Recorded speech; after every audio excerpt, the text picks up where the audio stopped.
the amble bag. And we do have the non-rebreather mask. We have O2 sats. Okay. We have blood pressure, so we can go ahead and start with vitals. We also have labs and everything here. And now where's my PPE? There should be some gloves over there somewhere. All right. For your PPE. Yes. And there, you got a, bag. Pressure The bag. pressure bags, I got And a the, picture of level 1. Yes. There you go. All right, so we got that, and we got our PPE on, right? yes. All righty. The patient is coming in the door. We're looking at the patient. What are you looking for? They're across the room. Uh-huh. Uncontrollable hemorrhage. Yeah. Uncontrolled hemorrhage. Sorry, Remember, sorry. this is the first time you look. Mhm. There is no uncontrolled hemorrhage, All right. so we do not need to reprioritize. Okay. All right, so you can start. Now, this is what I say to everybody every time I teach this. I teach this class about 2 or 3 times a week. This you can start your primary survey, and it starts with A. The AVPU is always first because you need to know, are they alert and can they open their own mouth? Verbalize. Okay, so start with your airway. Oh, Your A, that's your prime. oh, I'm still doing it? Yeah, you still on your A? You got the airway. You got the A. Canada. Okay. She got the. Oh, yeah, A, I yeah. know to her B. Of course, you're still doing it, eh, you know? You're holding up the train. Come on now, I gotta have some of the bats later if you wanna hurry up, okay? So maybe you could say. Want to see if they're alert? See if they're alert. All right, They're so I'm, awake. now I'm making sure that they're alert. The I'm patient making is- sure that They they're are breathing. alert. And they are alert and following commands. He Okay. is able to open his mouth for your inspection. Now, what are we gonna, I'm gonna teach y'all something that my friend Kimmy teaches for this. We want 4 things, and then we'll tell you out of that, you're looking for 4 things. You gotta burp out 4 things, and then I'll tell you the rest of it. This is what she says to do.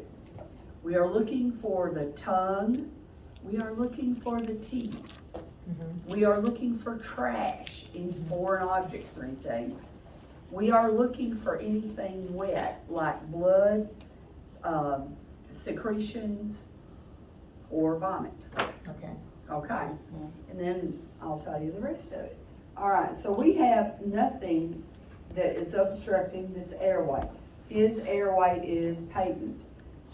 We can go to B, and you did a nice job. Thank you. Thank you, Hey, lovely. Good job. Thank you lovely. for going first and blazing the trail here. B for blue. All right, So, what we gotta do, we gotta make sure you breathe. that's right. Patient has to be breathing, so, we're Give looking me 4 for things for the breathing. breath work. The rate, the depth, and.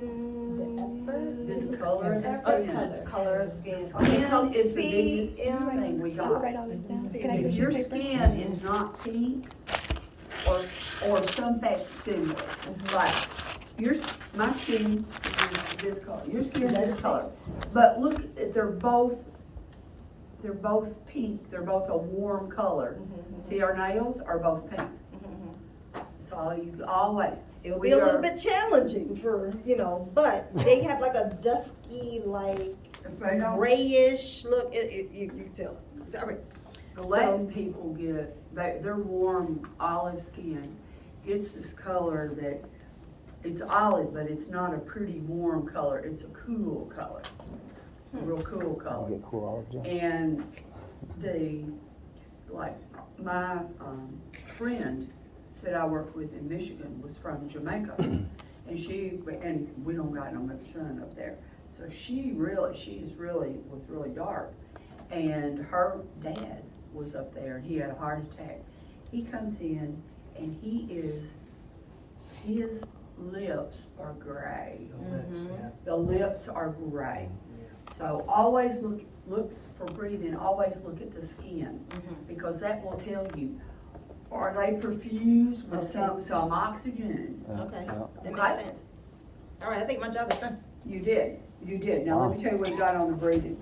The patient is breathing spontaneously, chest rise and fall symmetrical. Okay. Respirations are of increased depth, regular and rapid. He does have some increased work of breathing. Skin color is pale. There's no deformities or open wounds on the chest. Breast cells are present and equal bilaterally. No subacute emphysema, tracheal deviation, or JVD. So he can probably ride with his non-rebreather because he does have equal breath sounds and he's spontaneous. And he does have some increased work of breathing. But he's got a good reason for that. And I bet you that you uncover that reason maybe in the next thing. All right, Go to Jen. C. All right. Let's go. Woo! Here goes C. Circulation. So now I'm going to check for any bleeding. None. So that's the second time. Okay. Good. The central pulses, so I will check the carotid pulse, femoral pulse. It's rapid and thready. Okay. Okay. Then we look at what? The skin, Uh-huh. color, temperature, And moisture. and moisture. The skin is pale, cool, and moist. So we're not perfusing Not that perfusing skin at very all. well, are we? No. Because when people get into shock, they get sweaty. Okay. Okay? So the next thing you want to know is how many IVs Two. do you have? 2. Well, you need two. He came with one. So we're gonna do another one. All right? And what would you like to hang to that? Isotonic, Okay. normal saline, and LR. Would I underline under crystal? Warm. Oh, warm. Warm. Crystalloid, okay. Because remember in that trauma triad of death, cold is your enemy for your patient.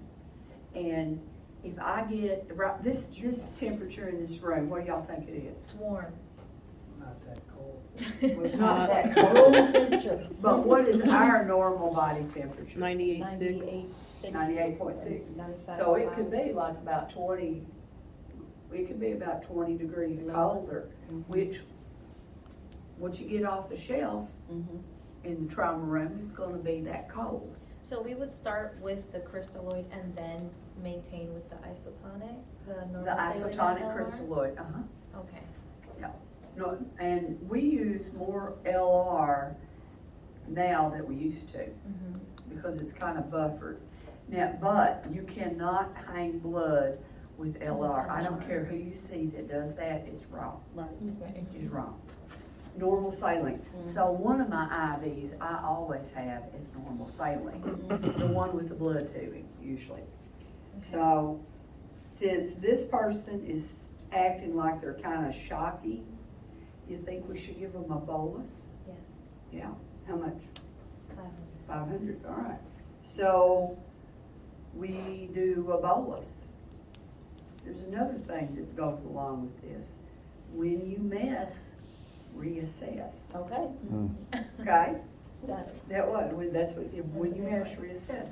So what would we reassess on him? Same thing you just assessed, right? So we do it again? Uh-huh. Okay, so we have reassessed. The central pulse is less rapid, but it's still thready. It is still pale, cool, and moist. So this is where we decide, are we gonna do a second bolus, which is not wrong. Up Sorry, to a Mom. liter is You're not good. wrong. That is not wrong, no way, no how. Because you might be working in a critical access hospital that does not have a lot of blood. So they're just not gonna willy-nilly give it out. So we could give a second bolus, or we could start some like massive transfusion, or a lot of places. Broward County EMS uses whole blood now. They just went to it. So we could also figure out something else to do, because the doctors had them shoot a flat plate of the pelvis, and we see a pelvic fracture. So y'all haven't had abdomen yet.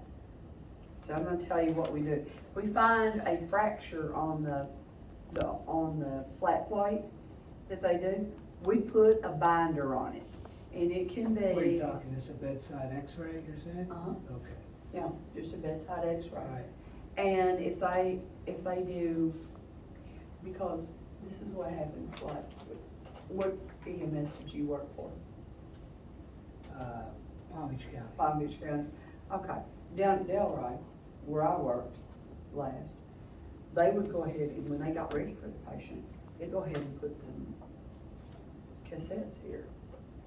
And then be ready for you, because they can do those through the backboard. And we shoot a pelvis. And we would, if your pelvis is busticated, you need a binder. And when you need a binder, you gotta get something on them. So there are 3 different kinds of binders that I know about. Number 1 is the sheet. That's nothing, a sheet, just a sheet. And you'll see that on the video that the person's gonna do the abdominal lecture in just a few minutes. So, a sheet, there's a thing, and the pink thing here is supposed to be an abdominal binder. Okay. Now that looks more like something for Like the one pregnant after you're people. pregnant, yeah. Or a girdle. Yeah. But it looks kind of like that, and the doctor just clamps it down to how tight they want it. Mhm. The other one is a thing that looks like a corset. And they like that at St. Mary's, and they like that at Delray. A lot of people in South Florida like that one. And it's got like ties that you gotta go around the little buttons with. That's too much gas for me, I like that. It is. And it is, and You want the it's, Velcro. yeah, plus the Velcro crap. I just like the one that looks like a gun belt, that one.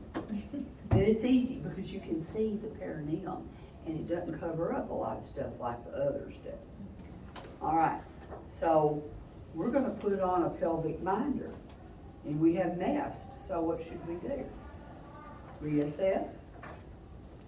Reassess Mhm. circulation. Okay. So we're gonna apply that to the abdomen? Uh-huh, Is that what well, you're to saying? the pelvis. Okay. And this is how they would do it. All right, your pelvic girdle is what makes us able to walk upright, okay? So this is somebody's old belly binder. That's how you can work on it. So this is what you do. They put it right here on the hip and do like this. And that works. stabilizes? It stabilizes it where the bones can't run around and do that. Are you taking a picture of that? Yeah. You can't, but Okay. you gotta send it to me. All right. Because Sean likes pictures of when we're doing stuff. Okay. He's taking a video, so I'll take a picture. So Sorry. I You're doing a video. But a lot of it is support and a reminder also. Yeah, yeah. I mean, for a lot of people are coming and going. So they see that, and it's like, okay, well, what's going on? Like, if you put a sheet on in the ambulance, we would all know, don't touch the pelvis. Because if they say, when they come, the pelvis is unstable. We don't go and we don't rock it. Okay, we don't do that. We say, okay, pre-hospital, we'll get an x-ray and we'll put a binder on.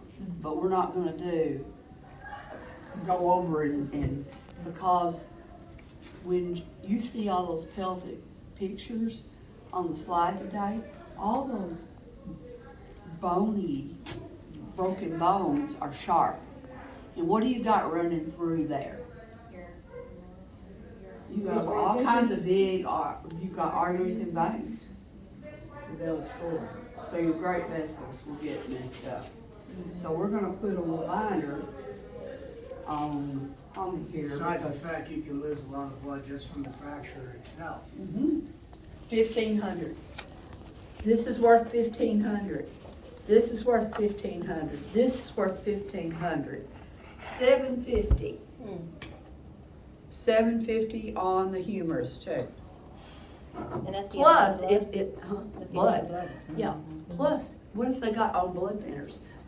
Do y'all know anybody that's older that's not on some kind of blood thinner, including aspirin? Yeah. No. So what do they do when they bust their head? Believe They go to the trauma center, don't they? Yeah, it goes from a minor to a priority 2. And you're not gonna go to where you wanna go. You're coming to the trauma center. The boys and girls from Palm Beach County gonna bring you up there. And luckily, hopefully, we won't find anything wrong with you. All right, so we have done that. When we reassess, the patient's circulation is improving, the pulse is stronger, and the skin is cool, but it is warm and dry now. All right, there you go. Now we can go to disability. it. Nice job. All right. Nice job. Nice job. Okay, Trish, you're up. That's Anything you wanna say? family calls me. Trish. Yeah, my. Work people call me Pat. No? You don't Oh, have the to only problem is that I can't see and sometimes Taylor All puts her right, arm in front of me. disability. So tell me what you would assess for this patient's disability. Eye movement, and like pupils, verbal response, and the stimuli, like painful, if he responds to like painful stimuli or responds at all. Just say I'm gonna do the Glasgow. Okay, Scale. I didn't know if You don't have Wait, to, y'all do not have to spew that out. I'll tell you what it is. Okay, he's a 14. So he 14 is good. loses 1 point 15 is the for highest. verbal. He is slightly confused. Okay. So he went sailing across that room in the factory. So do you know that if he hit his head or not? No. Do you assume, if they put a C-collar on there, I'm just pretty much convinced your neck is broke and you've hit your head if the boys and girls out pre-hospital put that on. All right, and then what else do we check? His pupils.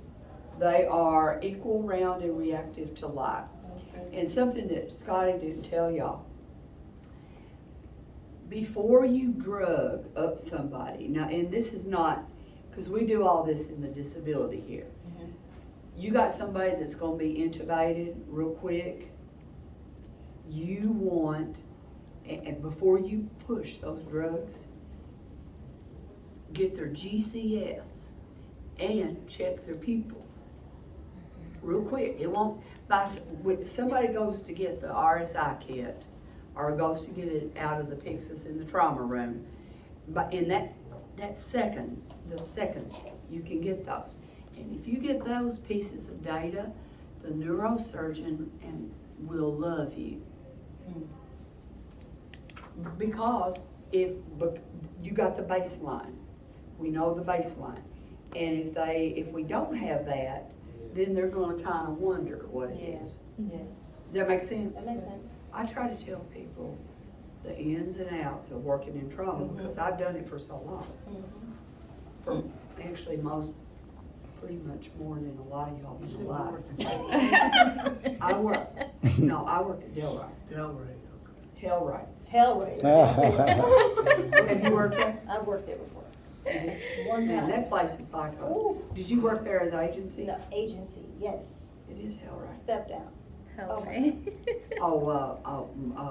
Cardiac step down. cardiac step down. Oh my gosh. Listen, I'd rather be in Flint, Michigan, where I learned it with all them shoot 'em up guys and gals and them old ladies. They'll run your ass off. Oh, thank Oh my God. Them old ladies will just run your ass off. Uh-huh. You want to shoot 'em up guys. You might learn something. Right? I learned so much stuff from the people up there. Mhm. I learned a lot. How to cover your butt and document. No, I'm talking about the patient. I got stock I was tips. fascinated with it. Well, we did, not that we probably had them, but I didn't know anything about them. I was fascinated with the prostitutes. Just fascinated with them. I'd never seen one before. And I learned something else. The higher that the drug dealer is on the chain, the nicer they are. Because they don't want no trouble. So There's polite, one guy, respectful. every time one of his people got hurt or something, their supper would appear within an hour. I mean, a catered, or from a nicer place would appear where we'd have something to eat for supper. They don't want to be reported. I mean, huh? That's why they don't want to be reported. No, they don't want you to do that. Well, I mean, the cops already knew. But, Been watching you for years. all right, so what else? Since we've got a GCS of 14, and he went flying across the room, what do you think we're gonna be asking for now? Where's Giovanni? With the CT? other group, because he was in the Switched first out. row. Yep, Switched down. so, there you go. Now, who's got exposure? Environmental Exposure. control. Did I give that to you too? Is that you? I I think got I F. did. Oh. Because Yes, she disability did, is pretty yeah, close. All right. So what are we gonna do in exposure? Get him naked. Trauma negative. Take your clothes off. Trauma You said negative. that loud, weird. That means, now, do y'all know how to take cowboy boots off? Like of yourself or on the patient? On the patient. Oh, All right, so they got a boot on. You get on the bottom, and you get the heel and the toe, and you angle it out, and get unseat their heel, and you can get it off. Okay. Now, don't get cow manure on yourself. People say, you're gonna smell. You're gonna work at Longwood, remember, you're gonna have them people in your AER. Cause they come from Okeechobee. That would be, that's my people. They all talk like Remember that. she said, do. she told me she said upstairs. So, yeah. They used to say at Martin, I worked in North when I first came in. Which one? Martin North, and they would say, we got some of your people coming. We can't understand them. Like you have a hard time understanding Scott. Hmm? Doesn't having a hard time understanding Scott. Oh, Is that his name? Yeah. Yeah, cause he mumbles. And then He he got a, mumbles, and and he the words got an blend accent. together. They And don't he talk mumbles. fast. Yeah, and Yeah. he talks fast. It's like It's like, arriba, arriba, hombre. right. I'll tell You you can what, tell. for an older guy, man, he's clicking, ain't he? Yeah, he is. I mean, he's really. Yeah. He's motivated. Yeah, he knows his He's stuff, nice for guy. I've sure. known him for a long time too. Yeah. I'll invoke the people. All right, so we get him undressed. Okay. And that's the third time we look for what? Hemorrhage. Hemorrhage. Mhm. So there's no hemorrhage, no external hemorrhage. And we don't see anything that makes us upset. So how would you like to warm up your patient? What can you use? What's the easiest thing to use to Warning. A a blanket. warm blanket? Like, Okay. cover him up. Now, I'll tell you another little secret about grandma. If you use warm fluids when you start her IV, she will not run you for warm blankets. Because warm fluids are good, and there's no reason not to use them. I never seen warm fluids. Where do they keep? Well, I worked on the floor though. You worked on the floor, you probably don't have fluid warmer. No. The OR has one, usually the ER, and a lot of times the ICU has one too. Okay. And cath lab has one. But it's not really hot. No, Room it's, temperature, but right? it's warm, it's a little bit just a little bit warmer than your 98.6. Okay. And it doesn't, you don't get that. Ah. Who's had an IV in here? Was it cold? Yeah. How did it feel? It felt cold on it. Yeah, yeah. And you chill, Mm-hmm. okay? So you're 84 years old and you weigh about 80 pounds soaking wet. And we give you cold Cold fluids. fluid. Oh, yeah. You're gonna be sending. And then you're gonna take the clothes off. So I need some blankets. Yeah. Cause you know, even at 95 degrees, they are running around with two With sweaters jackets on. and stuff. That sounds like Mhm. See what you got to look forward to? That sounds Skinny good. girl. Look at you. You're like We already that now. sleep like a You skinny 95-year-old, so. gals put on some, junk in the trunk there.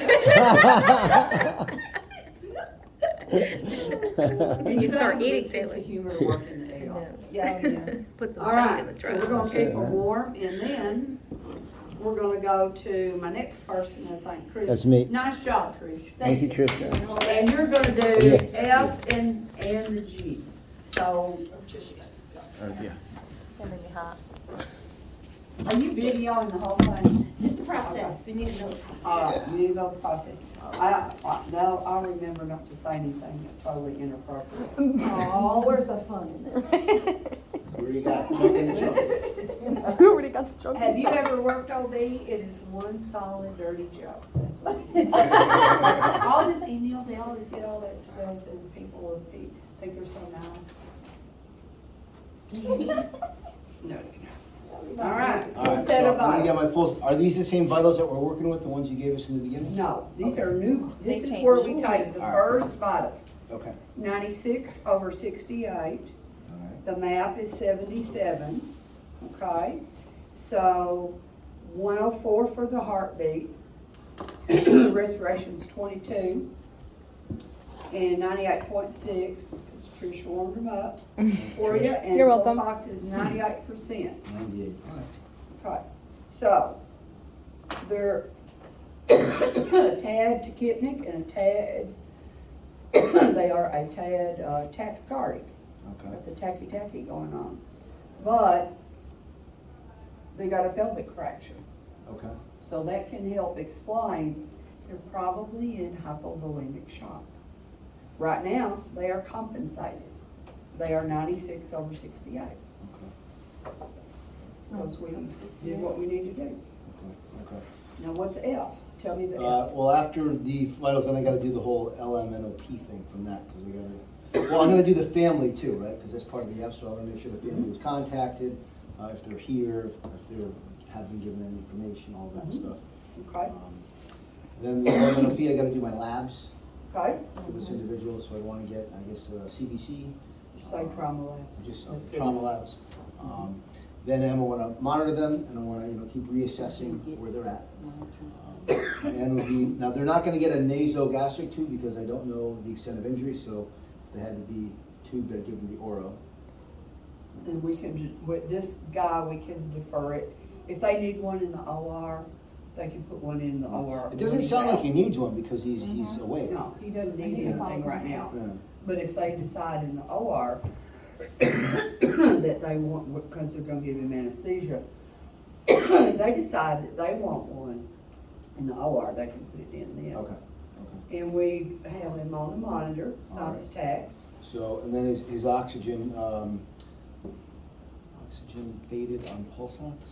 Pulse ox and Based. cap, no. Pulse ox, yeah, so he's at 98%, so his O2 was good. I never got his cap no, so I'm. Well, that's because we hadn't put it on to now. All right. I was So gonna his make it cap 40. no is 40. Oh, good, cool, that's good. That's good. I like that number. And since he was 98, we actually can work on getting him off of non-rebreathing. Yeah. So if y'all were gonna do that, I know you respiratory therapist, what would you do? What, as What far would as you what? tell the class, what would you do? If I'm taking them of what? Off the Non-rebreathing. Weaning oxygen from a non-rebreather. He's got a, If I'm winning from the rebreather, I put them on the nasal cannula. there you go. How many liters? Yeah, what do you? I mean, it depends on the O2 sats, but I mean, if the O2 sat is within like the limit that we're looking for, so that as 2 liters. 2 liters on Um, on nasal Breathing is cannula? like 10 You liters, get right? 10 liters. Yeah, on the nasal cannula, I would start between 2 and 2. And then monitor them, see what they're doing, and then I would titrate it by increasing because of Okay. the O2 saturation. That makes sense. So you switch. So for the number breather, because you could put them on 10 liters. Okay. I think you put them often to 15, you Yeah. can flush it. You up to 15, right? Mhm. Okay.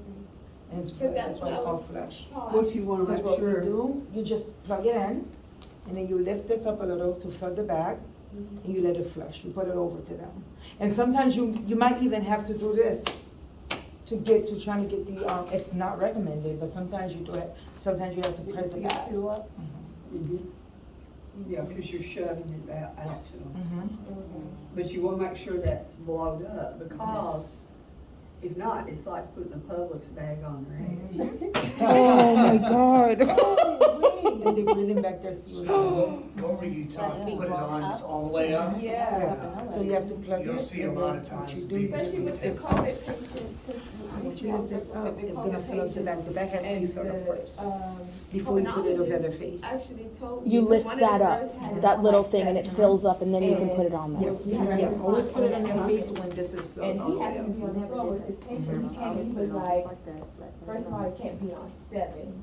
But then he was just like, you guys, this needs, an arm that has to be on 15 liters. Because you have to flush it automatically once you I put it never on. heard it on 10, that's what I was saying. Little kid ones can be 10. 10. Okay. So, but these, That's what I'm I talking usually put these on Just flush 15, blow them up. 15, okay. And then as soon as the patient is more stable, I start working on getting them off of it. Because this dries you out so much.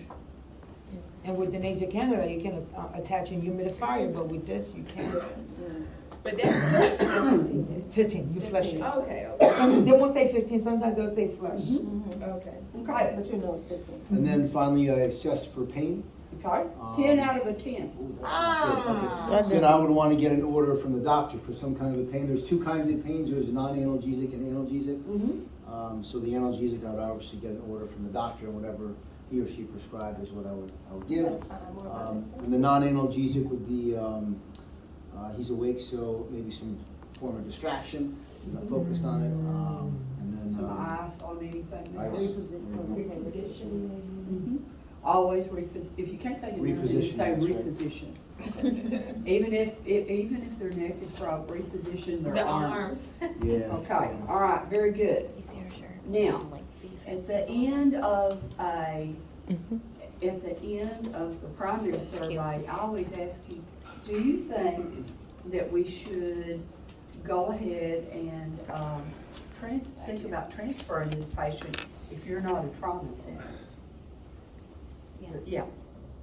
So if you've got a busted pelvis and we've got a trauma center that we can get to, they need to be there.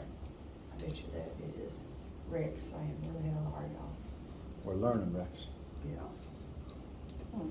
Let me see if it is. You got a text, Rex? Haha. Yeah. He called me at 7 o'clock this morning. No, it's my daughter. How are we related to so-and-so? Oh my God. I want to get on the phone with my daughter and explain that. Maybe they get the water. She has a family history, right? We're on the H, are we? Oh. We are. So, let's think about, where would you get the history from? So he can talk, so I'd get the history from him. So we want a history of present illness, we also want just a history, well, we can get a sample history from him. But I'd ask him, I'm like, well, what he thinks happened. So I try to get, the history of present illness then, and then I'd go through sample signs and symptoms. I'd ask him for his allergies, his medications, pertinent past history, what's going on there, last time he ate, and What were the events today? and the events. Now, we're gonna use sample in ENPC. But sample is what pre-hospital people use.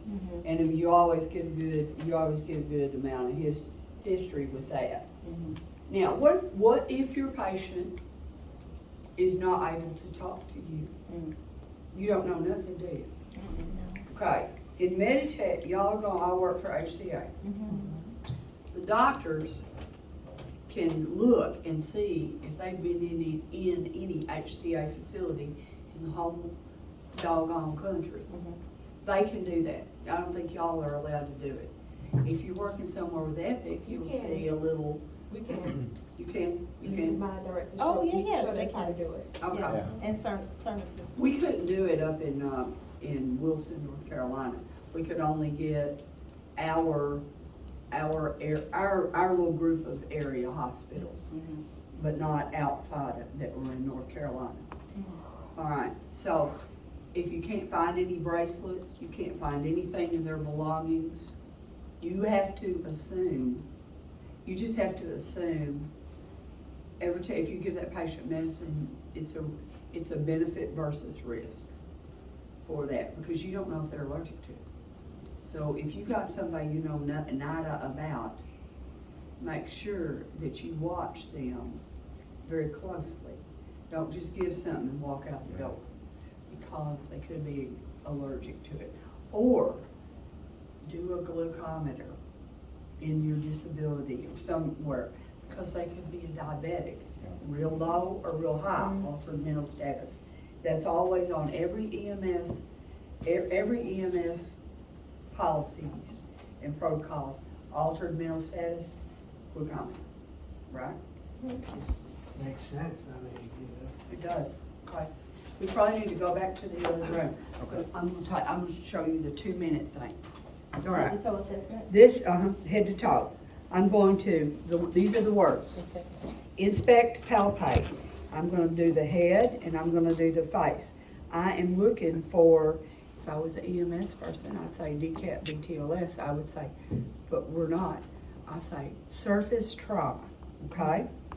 And then I would tell you what you have.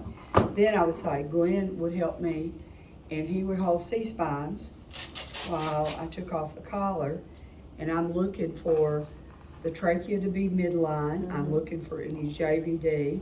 I'm looking for any swelling. I'm feeling around on the neck, front and back, for subacute emphysema, and then I feel the cervical vertebra. Okay, they should be hooked together just like that. If you feel on the back of your neck, okay, 2, 3, 4, 5, 6, 7. 7's a big bump back there. And they all should be in a little line. I don't find anything, so we're gonna put it back. All right, now this guy's awake. So I'm gonna say, can you wiggle your hands and your toes? And he's gonna do that for you. The next thing I'm gonna do is I'm gonna inspect and I'm gonna palpate my chest. Then I'm gonna listen to the heart sounds and the lung sounds. And then I'm gonna go down to the abdomen. I'm gonna look, I'm gonna listen to bowel sounds, and I'm gonna palpate the abdomen, and I'm gonna get my flanks while I'm there too. Nothing on the flanks, nothing on the abdomen. I'm not touching this. We already know it's a mess. We go right to the perineum. This is a male. I would be looking for meatus at the blood at the meatus before I ever thought about doing a Foley. No Foley in the holy. If you got blood at the meatus, somebody else with a lot of more, makes them a lot more money than me and you do, will do that, okay? So, but if there wasn't, we would think about it, and we would think about it, because this guy has lost blood. He's in shock. It's a good idea to keep up with the urine, okay? So after that, we're gonna do the extremities. Inspect and palpate for the pulses, what the skin feels like. Do you see any deformities? And do you have good pulses in all 4? And then the next thing is, are we going to look at the posterior surface? Not on this patient, because they got this on. So what we're going to do is we're going to defer that till after he is in surgery. They can do that in surgery. It would be deferred, and we would chart that. The next thing you want to think about is, what would the orders might look like on this patient? All right, we already know we CAT scan of the head, and we did our labs. We did our trauma We're labs. probably gonna need an abdomen too, don't you think? He's gonna be, he got I'll need a thrown. CT. He's gonna need this is what we call in Michigan, a rooter to the tutor. The head, the neck, the chest, the abdomen, and the pelvis. He's going through, they call it a pan scan, from one end to the other. Okay, so a pan scan. He's got some open skins. I didn't tell you that, but I happen to know it from the scenario. He has some abrasions, and open skin, a tetanus shot. Mhm. We're gonna clean the wounds. We're also going to consult an orthopedic surgeon for the fractured pelvis. And we're gonna continue with our blood if needed, or fluids, whatever is needed to keep his volume up. And that's it. So then we do the VIP. We're gonna reassess vital signs, injuries, illnesses, and interventions. And the reason I teach it that way is because that's how they teach it with the kid one. Just do the same Say it again, thing. vitals what? Vital signs. Yeah, That's the V for VIP. yeah. The I is injuries, illness, and intervention. We're gonna reevaluate those. The next one is the primary survey, A through ABCD. The last thing is that we're gonna do is pain, reassess our pain. That's the VIP. So this patient needs to go to the bright lights and the cold steel of the OR, and then to a trauma ICU. That's it. Okay. Thank you. Thank you You very saw much. how fast. Yeah. Thank you. Thank Oh, you, you thank did you. film that, didn't you? I didn't say how. It's okay, it won't